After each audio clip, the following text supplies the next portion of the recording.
Over the weekend, Salisbury Mayor Jake Day held an online press conference to announce an emergency order that tightens control over physical distancing. It's a measure that most of us could have never imagined would be necessary even a few weeks ago.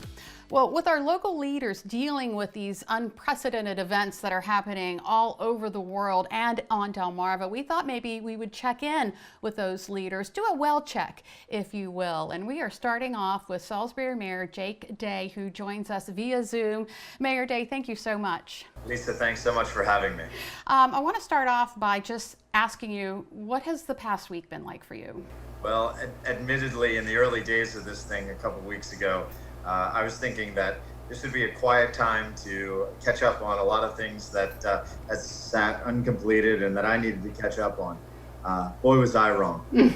The last week in particular has been 24/7 operations, answering questions from citizens, trying to stay engaged in the latest details of the governor's order, trying to implement and enforce those orders and add to it where we feel necessary at the local level. Your job is to unite people. It's to bring people into the downtown area, and you've done a great job of that.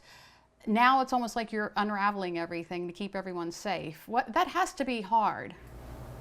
It's a very astute point, Lisa, and frankly, it's not something that the way I've thought about it, but you're right, that we have worked very hard to unite people, to bring them together in close proximity, and that's something we can't do right now. But it's a stark reminder that not only at the federal or state level, but at the local level, our mayors, our county staff, and local commissioners in towns have an obligation to protect public health at all costs and safety at all costs, even if it means running counter to our long-term economic growth and revitalization efforts.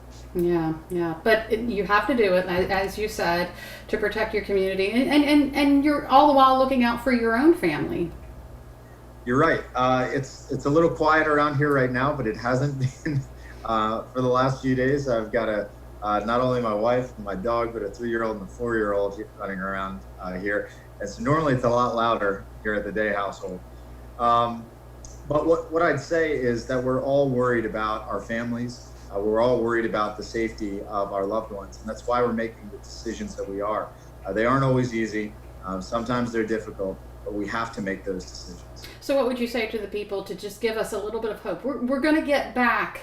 We're all going to get back together again. Yeah. So what I'd say is this, in the early days of this process, nobody knew what to do. Nobody knew what was, nobody knew to expect this.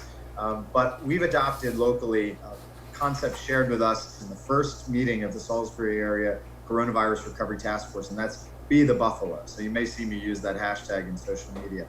And it's a mantra he shared with us that the buffalo, when a storm is approaching across the prairie, turns into it, knowing that the fastest way through the storm is to run headlong into it.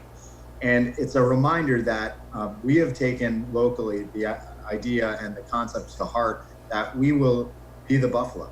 And we will run right into this thing. We will protect our public rather than sitting around twiddling our thumbs, waiting or pushing off decisions until it's too late.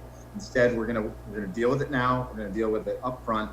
And that's one of the reasons why you see the word recovery already integrated into our nomenclature.